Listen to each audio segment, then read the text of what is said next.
Lipman, your take?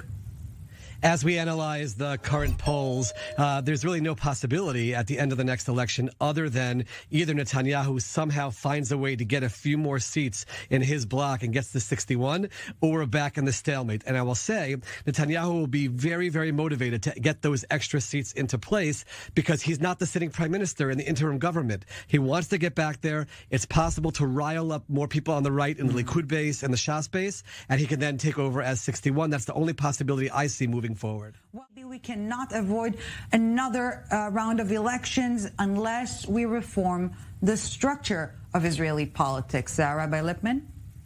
Going back to 2013 when I was elected to the Knesset, this is something which I worked very hard on as someone who grew up in the United States. With whatever failures the system has, it's far better with separation of powers, checks and balances.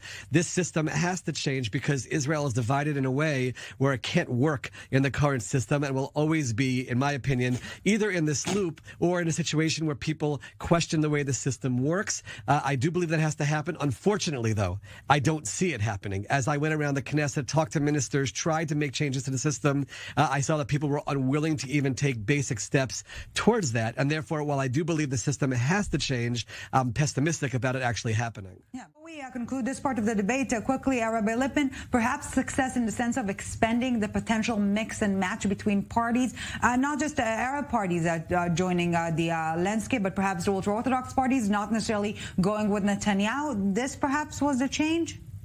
I think that there was definitely a change in that people of Israel were able to see that you can have a prime minister other than Netanyahu, and the country still overall continues to function. There's an army that's functioning. There's an economy that's functioning with whatever ups and downs there have been along the way. That is important for people not to just assume there's only one person who can be prime minister. But the other significant change was the attempt to have the Arab parties democratically elected. I want to mention to my esteemed colleague, deputy speakers of Knesset from the Arab population who have a major say, and that experiment did not work because they were focusing too much on the nationalistic issues and not running Israel. What will be the main agenda topic of this campaign season? The Rabbi Lipman take the lead.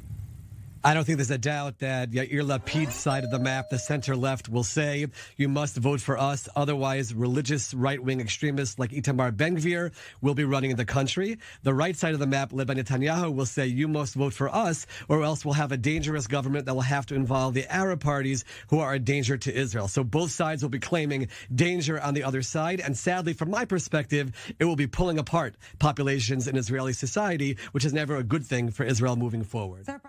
A will motion to ban or limit a candidate facing criminal charges, aka Netanyahu, to be a prime minister will be passed the legislation, and B, whether Netanyahu will be able to form an alternative government within the existing framework without the need of elections. Do you think it's feasible, Rabbi Lipman?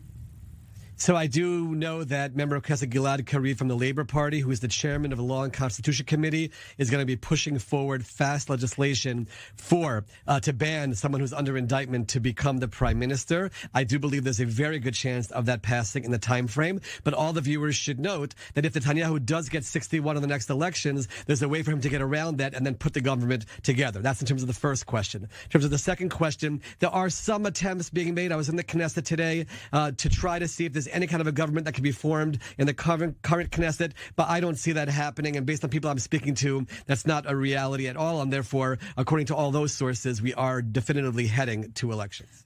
Yeah, Rabbi Lipman, we have 10 seconds left. Concluding remarks? Yeah, I just do feel that if Netanyahu does not get the 61 in this round, because he's not the interim prime minister and Yair Lapid will continue in future elections, I do believe the Likud at that point will do some real soul searching and may decide it's time for him to move on because they know that they have a majority right wing if he's not the leader of the party. So that's a possibility that could happen if he doesn't get to 61.